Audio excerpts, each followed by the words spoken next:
price checking, dude. So whose salary do you like at the following positions in week 4? Quarterback, Steven, talk to me. Oh, give me Aaron Rodgers at 6,800 going against the Steelers this week. Those Pittsburgh Steelers corners are struggling, and that's probably putting it nicely because this is a family-friendly show.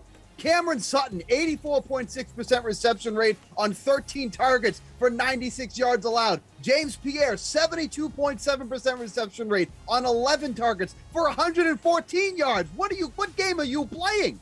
Look, the Steelers are getting good pressure on the quarterback, but Aaron Rodgers has been protected through the first 3 weeks of the season, only under pressure on 27.1% of his dropbacks. He always has that strong front in front of him. I think he just picks apart the Steelers in this week 4 matchup, so getting him at only 6,800 feels like a really good steal, so I love him this week at quarterback. All right, Pierce, how about you? Who do you love this week at quarterback?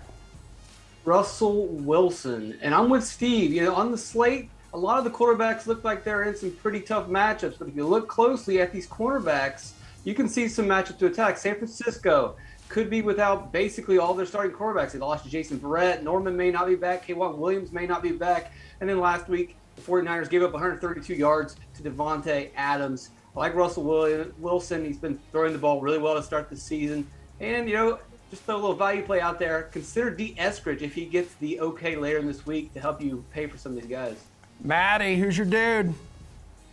I think it's Dak Prescott, and I think he's too cheap at 6,700, and I also don't know if this is a game that much of the field really wants to stack because we have some super appealing games this week, most notably Arizona and LA, and I think Stafford and Kyler Murray are probably the go-to targets. But I think with McCaffrey probably out and just the way that the Cowboys played last night where they relied on the running game because they had a big lead, we see this maybe as a team that gets overlooked because their recent performance isn't so good. And the matchup on the surface might seem like a hard one. Carolina has had probably the best defense in the NFL this season, but that's only if you don't account for their opponents. I mean, they've played the Jets and they've played Davis Mills and the Texans, and their best opponent was Jameis Winston and the Saints, who is probably average at best. I'm a Jameis fan, but he's not that great. So this has been a really easy schedule for Carolina. So I think this could be a closer game. Dallas's defense isn't very good. Could be a shootout here, and I like Dak, and I like some of the Dallas passing options too.